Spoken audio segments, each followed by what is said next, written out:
Hindi ko inaasahan ikaw. Sa unang pagkikita, wala ka lang. Isang ingay sa araw ko, isang pangalan sa gitna ng trabaho. Kasabay ng mga asara na hindi ko naman sineryoso. 2 buwan pa lang ako noon. Pagod, sanay pa lang, at may mga bigat na hindi ko masabi. Mga iniisip na sumisikip sa dibdib. Mga galit na minsan sa maling tao ko na inuubos. Pero hindi sa'yo, kahit may mga sandaling tinignan kita ng hindi maganda. Pinili kitang iwasan na parang may mali kang nagawa. Hindi mo alam ako ang magulo. Hanggang sa dumating yung araw, isang simpleng utos, isang simpleng abot ng flyers, at isang tingin na hindi ko maintindihan kung bakit. Biglang nag-iwan ng bakas. Akala ko aasar ka lang, pero mali ako. Unti-unti may nagbabago, hindi sa'yo, kundi sa nararamdaman ko. February 13, may ibinigay ka, simple lang. Pero sa gabing iyon, ako ang hindi mapakali. Bakit ikaw ang naiisip ko? Bakit parang may kakaiba? Pinilit kong pakalmahin ang sarili ko.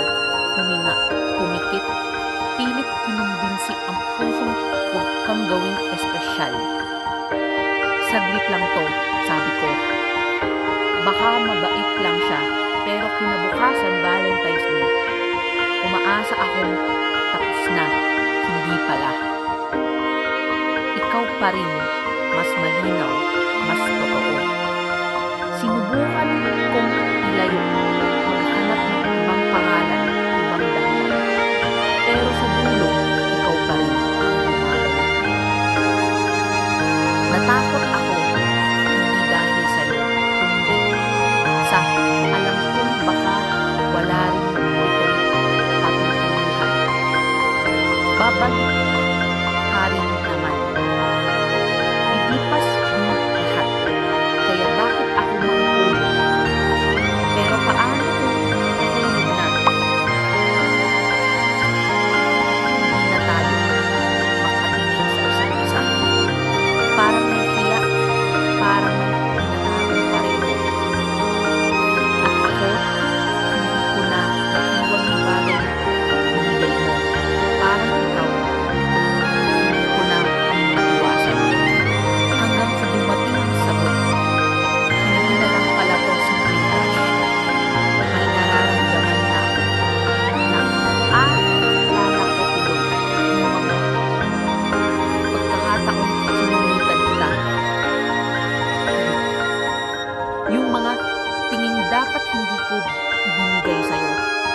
At sa isip ko, kung pwede lang ibalik ang oras, pipiliin kong maging mabait. Pipiliin kitang kilalanin ng mas maaga.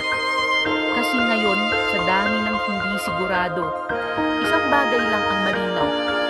Hindi kita hinanap, hindi kita inasahan, pero ikaw ang nararamdaman ko.